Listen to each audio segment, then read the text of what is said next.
the least of which is, I don't doubt it, given all the pointers people point out, because if you are familiar with the City College incident where 9 people died, that happened on December 28th, a few years before.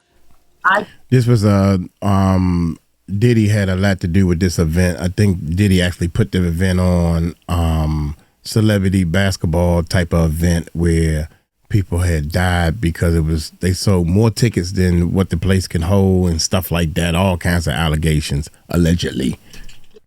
What is up, YouTube? How y'all doing?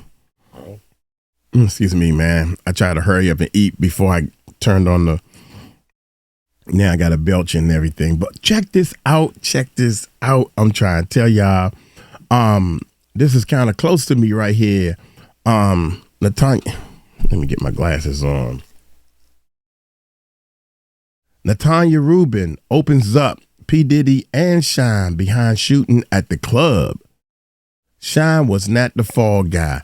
Now, I had the opportunity to talk to Miss Natania, and I'm a set up to try to do some things with Natania with getting back into what I do, which is music. So I'm hoping that Natania is involved. She's in touch with a lot of the Diddy victims, or should I say 3 or 4 of them. And Jaguar Wright, I'm gonna reach out to her. Jaguar Wright, I'm gonna reach out to her. And my main Too Strong. We at Too Strong's channel, and I've been talking back and forth with Too Strong, man. Very great guy. So this video is coming from his channel. I look up to him, man. Everybody needs somebody to look up to guide them, you know, and these people have been guiding me. Natania, I definitely talked to her, and I'm hoping that she's going to be able to guide me to really, really bring some help to the victims. So, and she's one of them. She's a victim, and her story was amazing when she told me, no, this happened 25 years ago. And I'm like, what? It's been that long? So y'all hit that subscribe button, hit that bell. Let's listen to what she has to say, man. This is amazing. So let's check this bad boy. God literally says to me while I'm looking at them, calm down, you're about to get hit. And I scream, no! And as soon as I said no, the muzzle flash goes, pow, pow! And so one muzzle flash is slightly higher, one is slightly lower. Shyne's is slightly higher, he's closer to the bar. Puffy's is a little lower, he's straight in line sight from me. I watched them both fire their guns. Wow. Hello, thanks for tuning in to Too Strong, where Too Strong is always better than one. We really appreciate your time. So if you could do us a favor before this amazing interview and take the time out to like, share, and subscribe, and genuinely like, share, and subscribe. So Natania is going to talk to us about how she was shot in the club. And I came by P. Diddy, actually. And I came by the story from Ronnie Bo. He made the connection for us.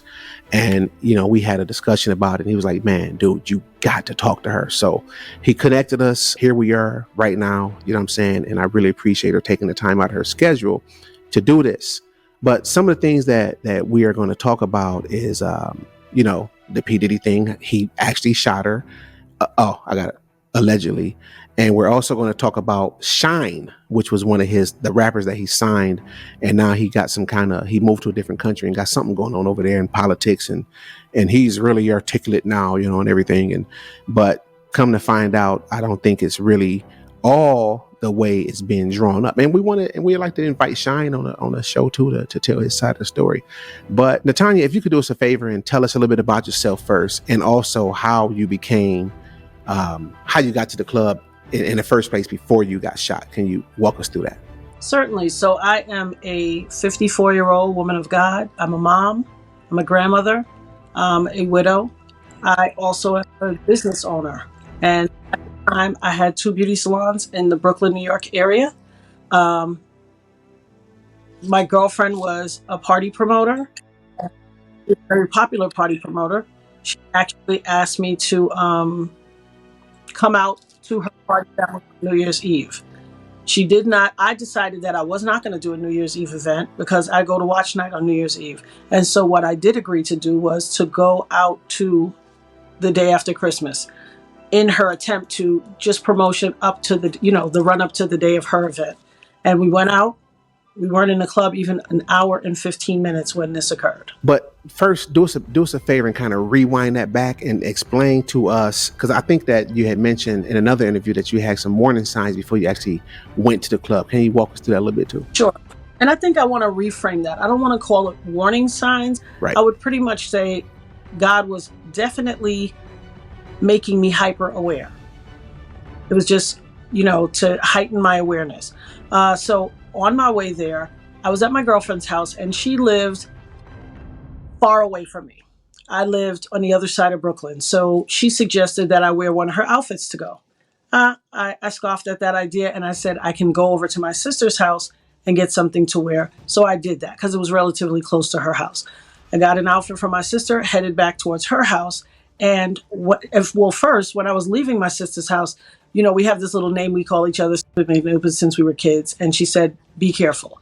And so I was like, why are you jinxing me? Don't do that. I walked out, get back to her house. Everybody's already like, you took so long. We were going to leave you. They're getting out of the door, heading down to the car. I'm gathering my things together. As I walked toward the door, I was putting my earring in. And in putting my earring in, her Rottweiler jumped on my back. And so it made my earring fall out of my ear and fall under the fish tank. Mm-hmm. Earlier that week, the fish tank broke. And, in an attempt to clean up all the glass, you don't necessarily always get everything up. When I reached for the earring, I touched a piece of glass and it cut my finger. Stopping now, I have to run and clean my finger up, get a Band-Aid. I do that, put my earring in. As I get to the threshold and step 1 foot over the threshold, because they're blowing the horn, God says, go change your shoes. And I literally, just as plain as I'm speaking to you, and I literally said, no, if I change my clothes, if I change my shoes, I have to change all my accessories. God repeated again, go change your shoes. And so I kind of and I went back, put on some boots I had gotten just a month before at Thanksgiving.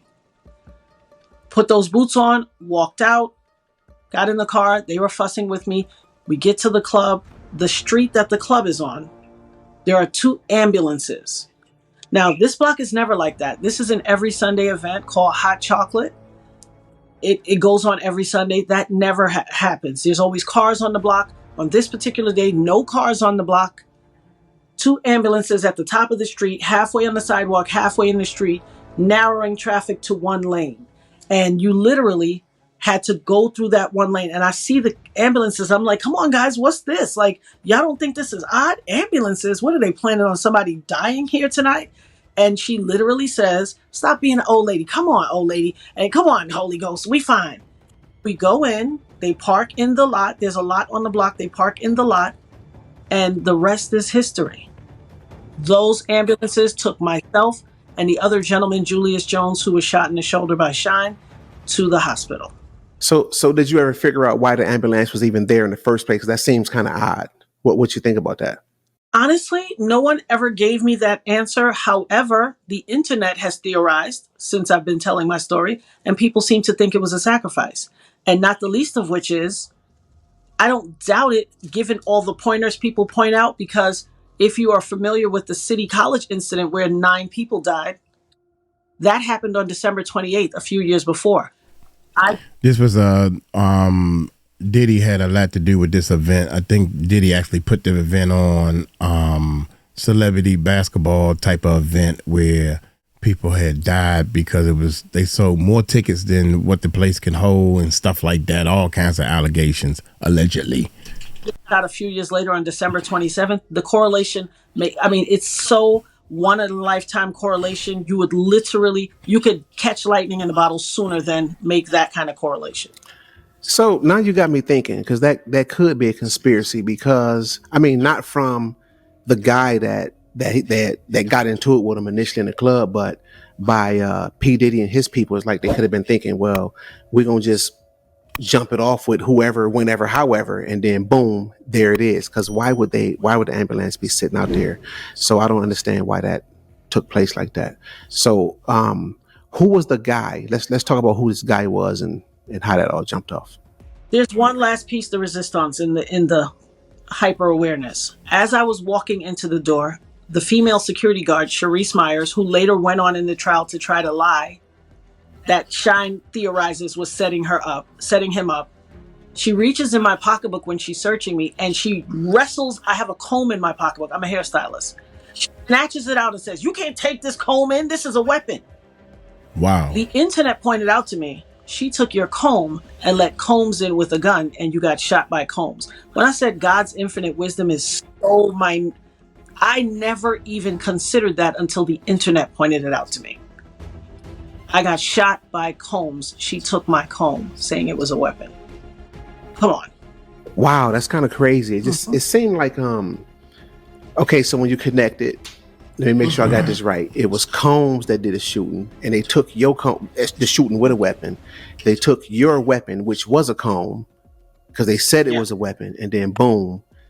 I mean, how can you untie that? I mean, hey, a conspiracy is a conspiracy. Because see, let me tell you something about conspiracies real quick. It's like some years ago, I don't know, 10, 15 years ago, if you'd have told me that, I'd have been like, what are you talking about? Like, what does that have to do with anything? You know what I'm saying? And that's how I would have probably taken that back then. But now, you know, since the light is shining on different things and we can really see what's going on, we can see these things from a different angle, and we kind of like, it's like we really stepping into the realm of reality.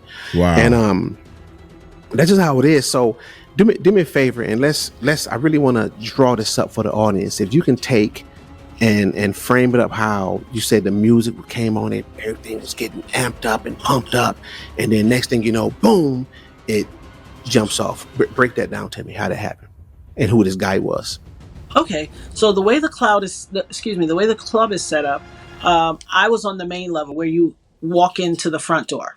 I literally, where the front door is, you walk straight in, and there is a little area on one side across from the bar. That's where I kind of nestled the entire night. I wasn't really in a partying mood. I had just gotten saved in October, so I really kind of didn't feel like I should have been there. But, you know, in support of your friends, we do things sometimes. And the bar was right across from me. And then in between where the bar was positioned and where I was positioned, there's a big walkway dance floor, but you have to descend a set of staircase just behind us to descend to the bathrooms and the main dance floor. That entourage had been on the main dance floor. And so when they were walking through the club, ascending up the stairs, I don't know if they were leaving or if they were going to the bar, but they were ascending up the stairs to come to that main platform where I was standing. Once they ascended up the stairs, it was them, their immediate entourage, and then, you know, hangers-on and groupies that were trying to move as a solid unit with them to, you know how it is, to go wherever they go. People want to be adjacent to fame and power. As they ascended the staircase, I can remember it clearly. The song, you know, that crescendo in the beginning of Whoa, that was coming on. Black Rob Whoa. That was his artist. His song was just coming out. They were hyped. So they were coming up and pushing, and, you know, they were feeling themselves. So as they were coming up and pushing, the crowd started to sway because there was a lot of people. His group pushed Scar, the guy that they ended up getting into the melee with. Now, I know Scar. His mom lived across the street from one of my beauty salons. I've known him for years. And he's just a well-known guy in Brooklyn. So when they bumped into Scar, Scar was facing the bar. He didn't even know who bumped into him. He just instinctively, when he was pushed and his drink was spilled into his face, he elbowed back. Oh. Once he elbowed back, he elbowed Puffy and them. So when he turned around, you know, Puffy was like, pushed him like, you know who I am. You know, they know who each other is. You know who I am. Like, you better act like you know. And he's like, yo, we don't care about you. We out here doing our thing too. And so a guy who was with Scar is holding a wad of money. He slaps fire out of Puffy with the money, and it flies into the air, and it's just everywhere, descending. It looks like a rap music video. I mean, it looks like a movie. So people are at the same time scurrying for the money. Some people are watching the melee, you know, the emerging melee.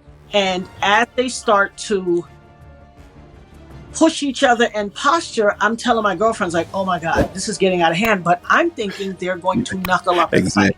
We were still in the 1900s when people were fighting. So I was like, okay, they're getting ready to fight. I was more concerned with them getting into a brawl. After he slapped him with that money, it went from 0 to 100 real quick. I watched Shyne and Puffy start backing back to the front door, reaching in their hip and backing back. You know, like any little urban movie we see, how they drawing from their hip and backing back. They're reversing towards the front door. And I turned to tell my girlfriend, oh my God, watch out. I think they're pulling their guns. And as I turned and I looked back at them, God literally says to me while I'm looking at them, calm down, you're about to get hit. And I screamed, Wow. no. And as soon as I said no, the muzzle flash goes, pop, pop. And so one muzzle flash is slightly higher, one is slightly lower. Shyne's is slightly higher. He's closer to the bar. Puffy's is a little lower. He's straight in line sight from me. I watched them both fire their guns. They both fired their gun. Wow. And so when they fired their gun, I instantly feel like I'm hit with a flaming hot sledgehammer. I'm talking flaming hot Paul Bunyan swung sledgehammer. For those of you who don't know who Paul Bunyan is, Google. But that is the pain I felt. And it felt like all the skin on my head rushed to the point of entry. And so I'm like, and I scream out and I say, no, God, I'm not finished raising my kids. I have work to do. Don't take me. Immediately is the first thing. Because like I said, I had just gotten saved in October. In our baptism classes and all that, they tell you the first thing you speak, you either speak you speak life or speak death. And so I made sure that I was going to speak in a way that was going to be conducive to my situation. Now, instantly, people started running through the front door. And do you know on Star Trek when they say, beam me up, Scotty, and they start to pixelate when they're going to teletransport? That is what my body instantly felt like. It started pixelating and separating. I didn't feel solid and whole anymore. Wow. So as I'm feeling this feeling, I'm thinking to myself, oh no, I'm dying. Because I'd never felt anything like this before. And the people are rushing out the front door trying to escape, and the cold winter air is rushing in. I felt it come to my body and pass through me like I was not a solid flesh, like a loosely knitted sweater. And so people are running, trying to get to and fro. And I look to my side at the bar and I see a guy laying on the floor under the lip of the bar. He's so motionless, I think he's passed away. And I stop and I pray for him. And I'm like, oh my God, I didn't want him to meet God and not be covered by the blood. And I knew, well, I assumed because of how I felt that I too was leaving. And it's crazy because that's amazing that you able to go through all this with a bullet in your face. That's wild. And mind you, never passed out, never cried. Man. I'm tapping the floor trying to feel because these girls are on top of me. And I'm tapping for my friends and I'm like, I'm calling their names. Kelly, Stacy, everybody, you okay? You okay? And they're like, we're okay, Eb, we're okay. I said, I'm not okay. They're like, you're okay. I said, I'm not okay. I got shot in the face. And that's when she reaches over and pushes the girl who's on top of me off. But at the same time, the girl is grabbing her hair and she's looking back at her hair like this. And it is covered in my blood. Oh, God. Like sick to my stomach at the amount of blood that's in her hair. Because I'm thinking to myself, how can I survive if I'm, losing all of this blood? And so everybody starts helping me get up. But people are still running, it was just a melee. It was people trying to get places. It was craziness. People turn around and they look at me and I'm looking around for like, who's going to help me? And then in no time, people had like scattered to an almost empty venue. It was like some people running from the dance floor up that scurried past us. And there was a corresponding door on the side. They ran into that door. And two young ladies that I had known from the community, Keisha and Red, walked to me. When everybody else ran away, they came to me. Right. And Keisha and Red were like, come here, Eb, come to us. They didn't rush over or grab me. And I can only theorize now that they were trying to make sure that I didn't go into shock or something to that effect. And so one of them dove over the bar and got a bunch of paper towels. And the other one said, come here to me, Eb, come to me, take my hand. And I just walked to her and I touched her hand.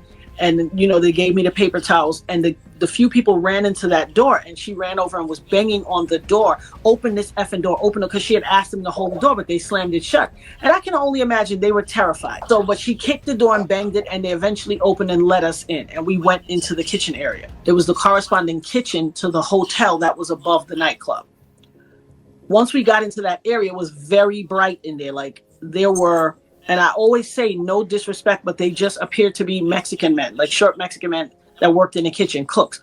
They all had on these half aprons, and there was the black and white tile, which is other elements that people pointed out to me and said, you had to be a sacrifice. All of these are symbolic. So let me cut in real quick. Did you ever at yourself, I know other people said it, but did you yourself ever have the feeling that this could be like something sacrificial after you kind of like gathered your thoughts and thought about it?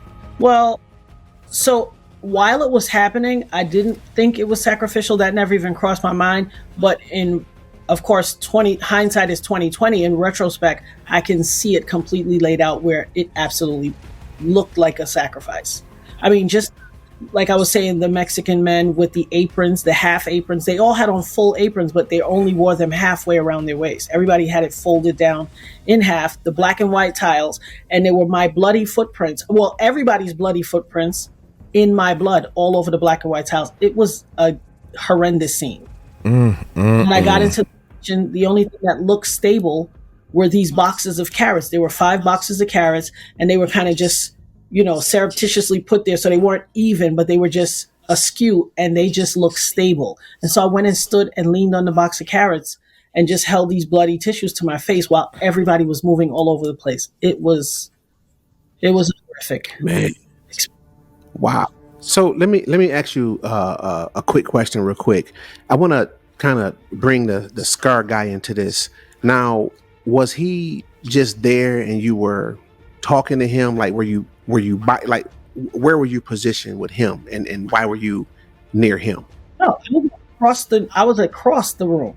I wasn't next to him. He was at the bar with his friends, and I was across the room. Now, at some point throughout the night, I did speak to him because I knew him. His mother lived directly across the street from my beauty salon, so I knew him. So he said, "What you doing?" Like everybody said, because they knew I had gotten saved, and I was kind of like, how you first get saved, you become a holy roller, you want to lay hands on everybody. That's what I was. So Yeah. people were steering clear of me. So when they saw me in the club, people was like, "Oh, Pastor, not you in here?" He said, "Let me get you a drink." And I'm like, "Oh no, I'm not drinking anything." And he said, "Come on." And I took a juice. But he was like, "You got me buying juice?" And it was just that joke because, everybody knew I was saved. So what are you doing here? Really, people have said to me over the years, "You're at the wrong place at the wrong time." But I keep telling them, I serve a mighty God and an on-time God. There is no wrong place or wrong time. You are where you're supposed to be for the edification of His mission. And so I always disavowed, nope, not the wrong place at the wrong time. Okay, so let me make sure we got something straight. You never met Puffy, but hold on. Let me correct, and I want you to correct me if I'm wrong. Have you ever met Puffy? I know that you met Shyne because you two had like a friendship, and we'll get into that per later. But have you ever met Puffy in person? Did you know him personally? No, I've met Puffy before. I've been around so I'm a vocalist. A lot of people don't know that. Okay. I'm a vocalist. The reason that Shyne knew me, but he knew me because I worked at a beauty salon and eventually left and opened my own. But I was a vocalist. Shyne came to the studio in my session and recorded a demo so that they could shop and get him a record deal. So look at the weird, look at the weird dichotomy of this. You recorded your demo that got you a deal, circle back around, and I'm in a nightclub where you and your cohort are shooting people, and we shot. So wait a minute. Shyne, ain't Shyne like some kind of, I don't know, some guy of high power in the politics over in some other country or something? I don't really know. I haven't really, looked into him like that. Tell me about that. So he's the leader of the opposition party in Belize. He's a part of the government. He's the leader of the opposition party. So let's say the Democrats are in office. He's the leader of the Republicans, just for an example. I do want to get back to Shyne. I mean, I want to talk about Shyne. I really do. But I got a question first. Did Puffy ever admit to shooting you in the club at all? Well, according to Little Rod's lawsuit, when he tried to I always tell people time and space make people get comfortable. Complacency breeds contempt. So in Little Rod's lawsuit, that's how this whole portion of me walking into the fray came about, because I'm sitting at home waiting for the time to pick my daughter up from school, and I hear a YouTuber were reading the lawsuit. And they were going step by step through the lawsuit. And on a couple of counts in the lawsuit, if I'm not mistaken, I think it's 119 and then 128. He says in an attempt to bully him, Puffy tried to bully him and says, yo, you better do what I say. You think I don't get like crunk? I shot that lady in the club. I will eat your face. I will unalive his own mother. This is what he said. If you go back and look at the counts in Little Rod's lawsuit, this is what he said to him. So this is what makes me, Little Rod is young. Little Rod had to be a baby when I got shot. So for him to know intimate details about my shooting when people of this generation don't know, and they know now that I'm out here speaking, but for him to reference things like this and have details about it, he shot in the club, he's the one that did it. I was like, wait, what? And that's what made me make that TikTok. So that after 25 years, this happened 25 years ago. Like she said, Lil Rod was a baby, and the stories are still matching up. She never changed her story. She tell the same story every time. The stories is matching up with what Diddy told Lil Rod. That's wow. Did he end up going to jail for shooting you, or did he beat it or whatever? So there was a full trial. A lot of people are like, oh, well, why she ain't saying nothing back then? Gen Z and Gen Alpha, go that way, sit this out. This ain't y'all discussion. I was the star witness of the trial. Why she ain't come on YouTube back then and say nothing? It didn't exist. I was the star witness of the trial. And right now, actually, there is a podcast called The Proffer, where a former detective, that's his podcast, he interviews the two detectives that were the lead detectives on the 1999 shooting. I did a reaction video to it. They even told me more, and this happened 3 months ago. They did this 3 months ago. They described even to a point where they said, typically, another detective had said, typically when a nightclub has a shooting, the first people out are women. They said Shyne ran out of the front door first and smack dab into a police officer who saw the gun in his waist and snatched it, and the gun was still hot to touch. Shyne was the first person out of the door. Like I said, they were reversing to the door when they fired their guns. That's why he was the first person out of the door, because he was reversing, backing back to the door so he could shoot and make a quick exit. Once he ran out of the front door, he ran smack dab into a New York City police officer who saw the gun in his waist. He shot and then stuck the gun in his waist. The cop said, freeze, and grabbed the gun from Shyne, and the gun was still hot. Wow. This is the detectives reporting this. There's no way your gun is hot if you didn't shoot it. He was the first person out the door, and that's how they caught him. Then everybody else started toppling out of the club. Of course, they got him. They wanted to pull him away, assuming they didn't know if there was another shooter, but they knew that they got that one, and they got him. Wait, hold on. I'm a little confused. Wait, because I don't know the story exactly like how everybody was. Did Shyne end up going to prison for that? Yes. But here's the thing. Puffy also fired his gun. But in the melee with everybody running out, when they see a celebrity, what do people's minds? Because people love celebrity worship. They're like, oh, the celebrity must be trying to get away to save themselves. And this is how Puffy, in fact, Puffy ran out to the SUV and J-Lo was left behind.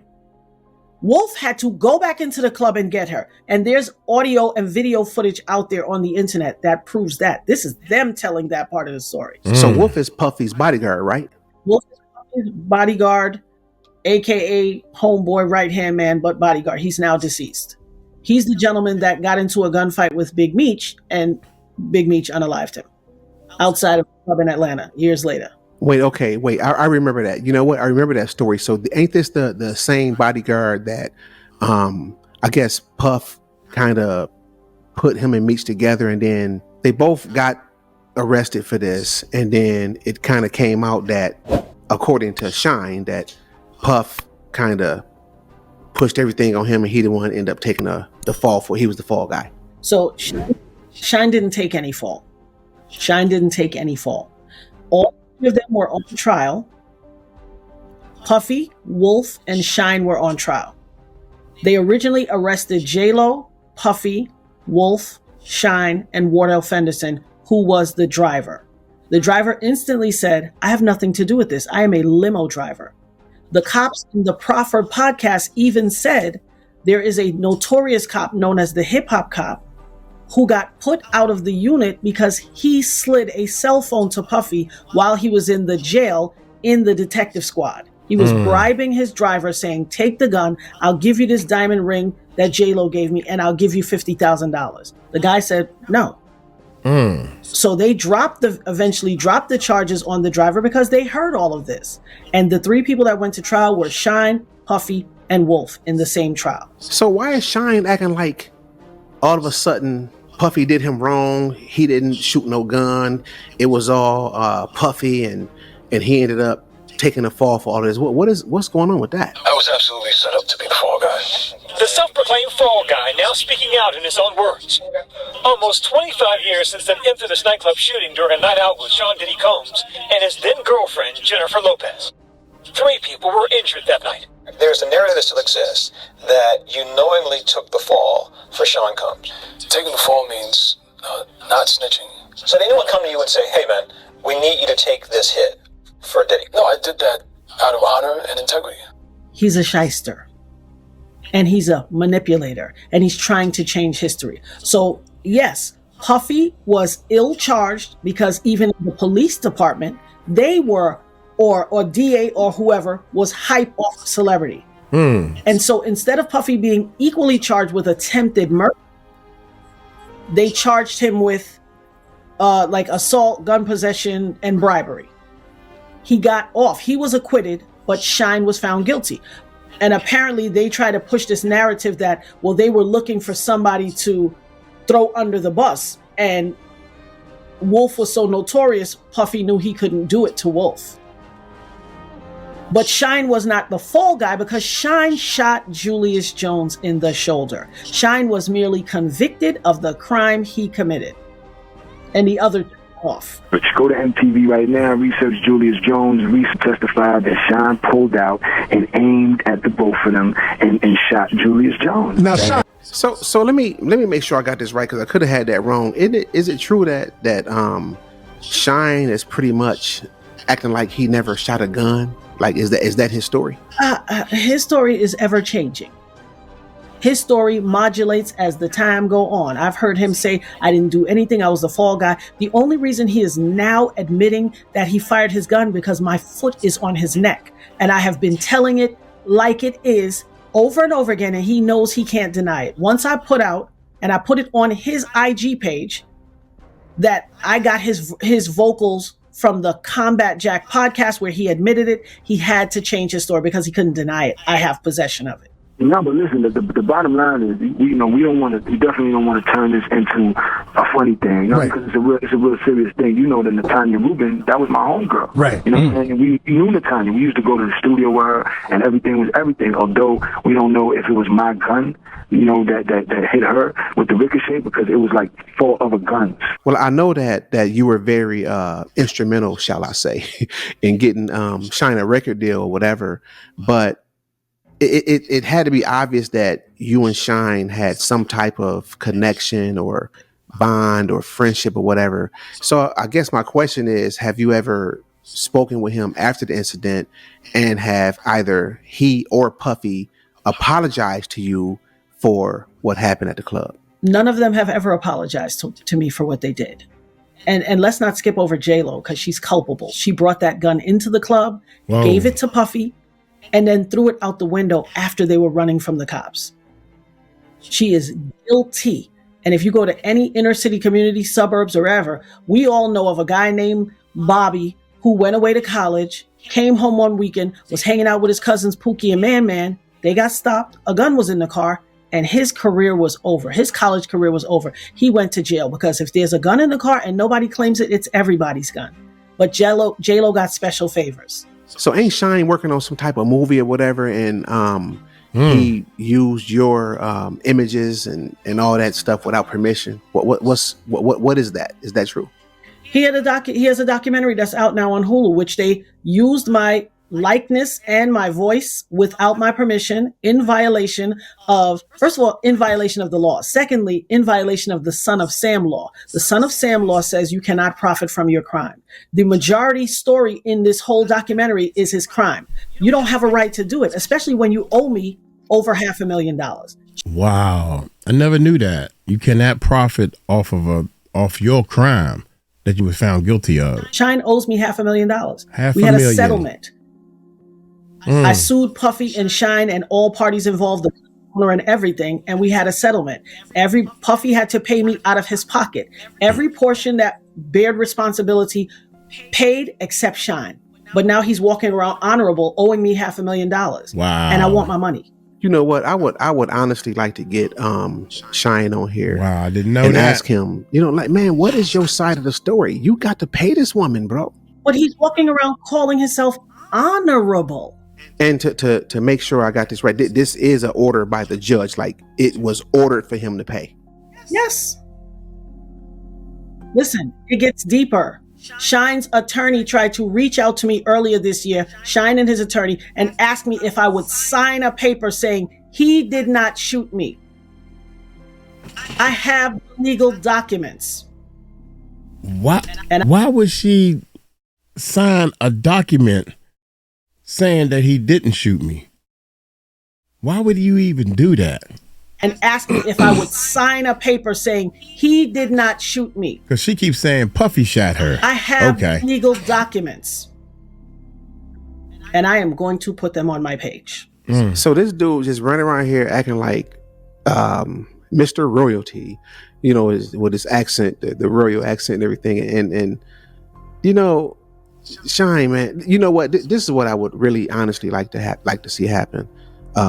Just for this little part, I would like for Shyne to come on and talk to us. But I don't think I wonder if he will. But anyway, that's what I would like to see. Shyne, come talk to us, man, and tell us why you ain't paid this woman her money, bro. It's kind of odd. He absolutely unequivocally owes me money. It's documented. So I know that you've taken him to court and the lawsuit was settled.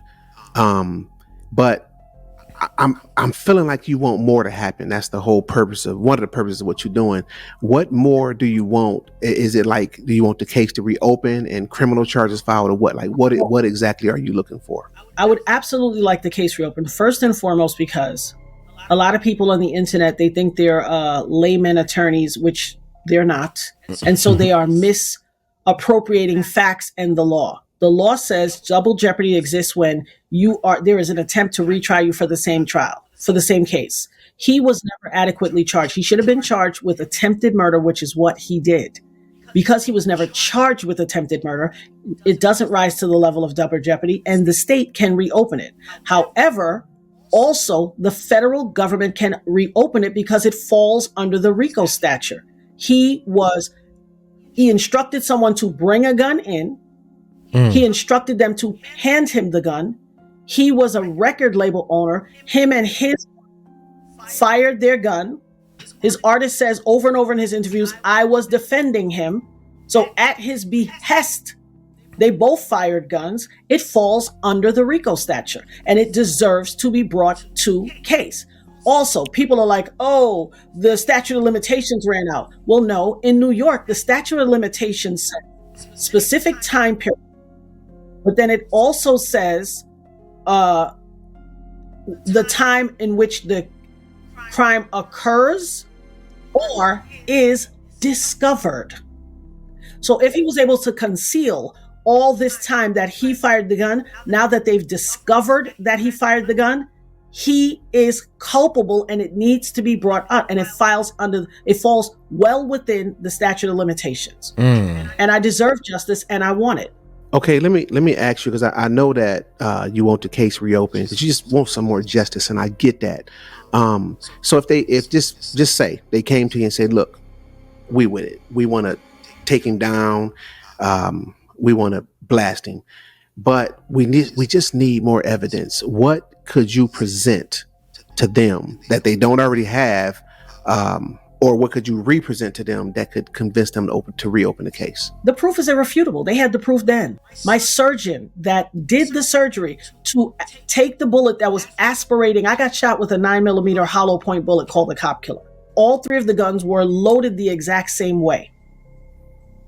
All 3 of them. The probability of 3 guns being loaded the exact same way with hollow point bullets is ridiculous. The bullet entered my face. I still have 9 bullet fragments in my face and head.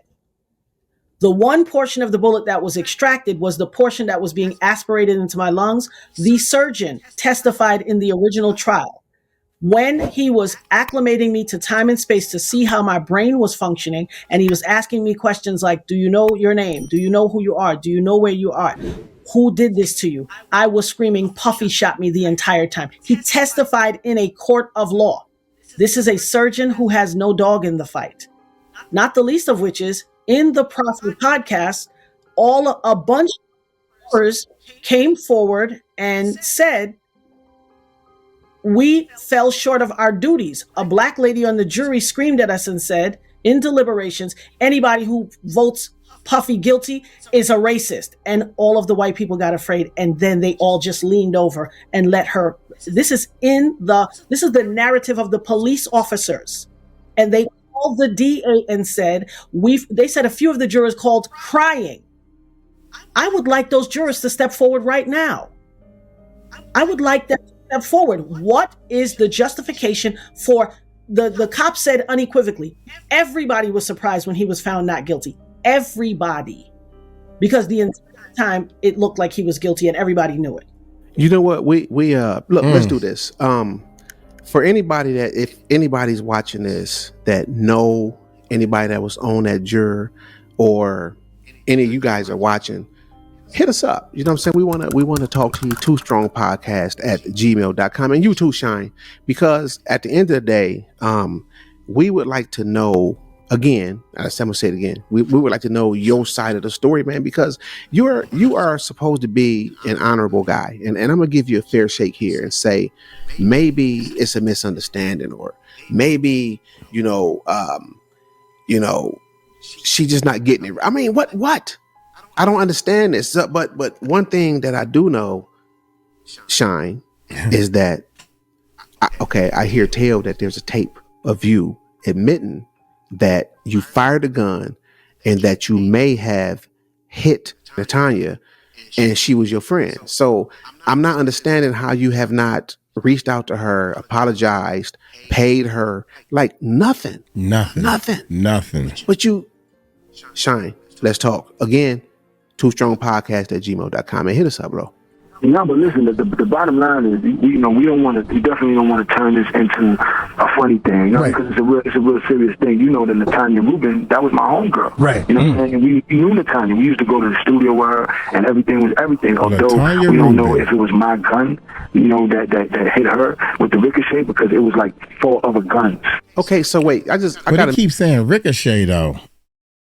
We don't know. And everything was everything. Although we don't know if it was my gun, that hit her with the ricochet, because it was like 4 other guns. Okay, so wait, I got to make sure I'm not confused, because I thought that. Let me just ask you: is that the normal thing for him to say? Like, is that the going narrative that he didn't shoot a gun, and that, or is he saying that he did and he? What is his whole I don't know, what's his whole story at this point? For quite a number of years he just used the narrative, I was the fall guy. He tried to avoid ownership of anything. Now he must have had amnesia and forgot that he recorded that with Combat Jack. The narrative, and which proves that his story is ever changing, for the past few years he has gone on a podcast tour, including all these other podcasts, infamous podcast that we all know, where they consume alcoholic beverages and a whole bunch of them, and his accent modulates from hood dude to, Caribbean politician back and forth willy-nilly. And he keeps pushing this narrative of I was the fall guy. Now, I know every year Merriam-Webster updates the dictionary to either add new words or take some out. The narrative that exists for fall guy has always been the same. Someone who is held responsible and blamed for something for which they bore no responsibility. That is the meaning of fall guy. He is a flat out liar, and I'm saying this. The cops in the podcast said they interviewed 350 people because a bunch of other people said, we don't know, we just heard it, we didn't see it. However, they interviewed 350 people and locked their statements down so that they couldn't change their statements at the time of trial. They said Shyne even tried to come back during the trial and change his statement and start this narrative of, I was defending myself. And they were like, no, you will not change. We locked your statement down already. He's had time to be able to go on this press junket because now his world, he has rotated his world on its axis, and now he has aspirations to be the prime minister. And now he's changing this narrative of, I'm the fall guy, I was an innocent young cat. I mean, if you just listen to his interviews, one day he's 18, the next day he's 19, then he was 21. His facts are ever changing. So, okay, so this is the thing I want to clear this up about this fall guy stuff. And maybe I had the wrong impression all this time that he was saying one thing but was meaning another, because I didn't really never dig down into the story until it just came up again.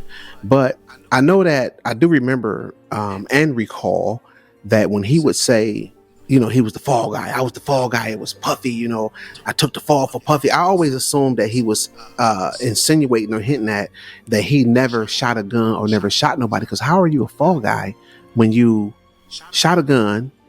I mean, maybe he was at that point, he was so young and Puffy was so influential to him that he decided, look, I'm going to protect him because if I do this, I'm all in with him. You know what I'm saying? And I know people sometimes think that, but it didn't. I don't think it worked out that way. But the craziest thing is that he never apologized. Like that part is still sticking in my man. Shyne, man. Dude, please, man. And it ain't just about clicks and likes and all that. And we do want the views and we appreciate the views, but we really want you to come on, man, because this is kind of odd that you're willing to put her through that. Most and definitely. You know that, she could be having major financial problems behind this, because there's a lot to it, man. She was shot in the face, bruh. And you just went on about your business.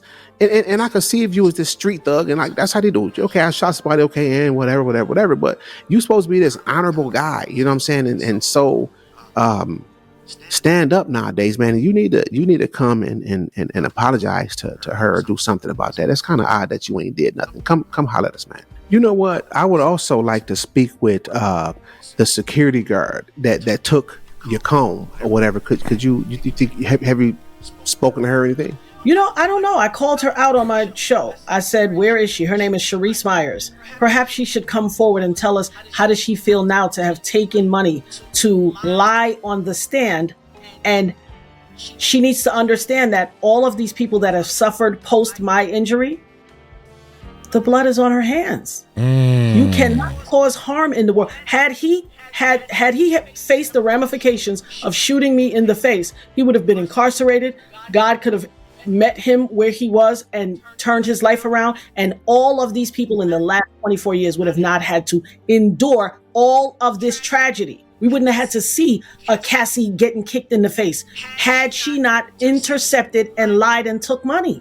Wow. Yeah, you know what? That sounds good and everything, and I mean, I would like to see her do that if she would, but I don't think so, because that would eventually end her up, or at least put her at risk of going to prison. And whether you committed a crime or not, nobody, well, not, and me either, you know what I'm saying, for the record, it'd be difficult for me to just say, okay, I'm going to go on a live and on the YouTube channel and just say, hey, I was paid or I shouldn't have did that and I was wrong and I broke the law, because she's going to end up in prison. But I want to skip to something more important before we get all the way through this interview. How are you doing? How are you doing since this incident? What's going on with you? I've had a litany of medical issues as a result of this. Because I got shot with a 9mm hollow point and I still have 9 bullet fragments in my face and head, one of the bullets scarred my cerebral cortex. I have a traumatic brain injury. I developed a seizure disorder, swelling of the brain, migraines, PTSD, social anxiety disorder, a whole litany of things. Not the least of which is when I got trampled, it tore my medial meniscus. I had leg surgery. I had a lot of problems.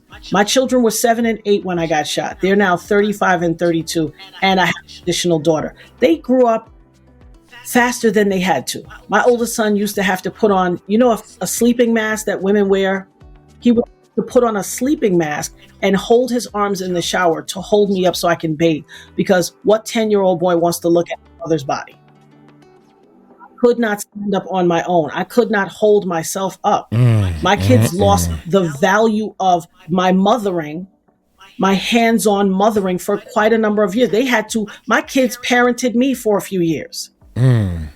That's too much to ask a child. They didn't deserve it. All because two guys want to be thugs and shoot up a club. I was hyper aware and hypersensitive to my surroundings because of PTSD. You have a total loss of safety. There was a good 20-year period, 18-year, where I would get up every night and check the doors and the windows every single night. It drove my kids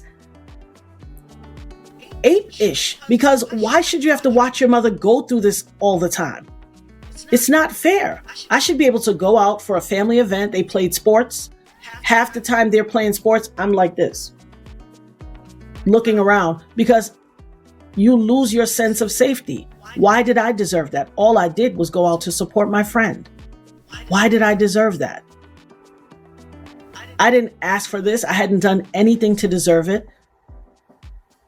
I owned my own businesses. I wasn't some flunky hanging around the club. I came from a very reputable family. My mother is a pillar in the community. So are all of her children. We're all homeowners. My children are college educated. I did not deserve this. I owned 2 beauty salons in my 20s. I'm not talking about this IG, pay me $27 for my course and I'll show you how to get $150,000 from the banks for your business. None of that. Back in the 1900s, where you had to have your money together and go rent commercial real estate in New York. Yes. Which it wasn't cheap then. Yes. But all of that was taken from me inadvertently because I was victimized. And then I was victimized in the community because I had people harassing me in the street. I went out with my mother one day and they saw my face bandage, recognized that I was the person, and cursed me out, called me everything but a child of God, telling me I'm trying to take a good black man down and I'm trying to destroy hip hop and I'm a traitor. Wow. Where are those people now? Wow. You still trying to save this good black man? Wow. Really? Baby Hall, all that? Where you at? It's disgusting. We have to have a higher moral plateau. I was a victim and then I was re-victimized just by virtue of the person who did it was famous. And that should never be. I'm glad you brought that up, because this is really sad, the way that we think. And I want to elaborate on that for a minute. I know that from time to time we like to say, they coming down on the black man. And what about the white dude that got away with this? And he did this and he did that. And they only set Diddy up. They set Diddy up, even though he did the stuff. Allegedly. They allowed the white man to do it, but then they arrested him. Why do you care about what they did or didn't do to the white guy that did it? I get it. We all want everybody to serve justice, but we should want him to serve justice as well as him. You can reverse that however you want to, right? Because we say that we love black people and power to the people, and black people need to stand up, and we need to, don't be a coon. Don't bring the black man down. But it's the same black man that's done shot a black woman in the face and she got kids at home. Come on now. It's okay when he do that. Why? Because he's a rapper. That's P. Diddy, Puff Daddy himself. He's doing a lot for the black community. How do we not see that we should be more happy that they got him off the streets than the white man that we don't even know his name, and talk about what he did? This dude is killing our people. And you don't care about that? You think that he should get away because a white man did? Is that your thoughts? Even though we know white people get locked up for the same stuff too. Because when you turn on the news, if you want to be real about it, when it comes to certain things, you know, I'm talking about the stuff that P. Diddy was doing, there's more white people getting arrested for that kind of stuff. I want you to know that. But even if it wasn't, let's say I'm wrong, for argument's sake, why do we want the black man to get off just because a white man did? And this man is literally destroying black people and black families, and then poisoning the whole community with all this mess.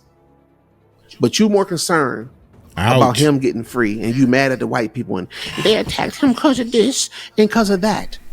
Ouch. Are you considering our people? See, sometimes we just need to think. We need to start thinking about what we really saying and where our mind is really at. And we got to get off of that. If you come to the black community and you touch it on kids, putting kids in harm's way, you need to be held accountable, whether you black or you white.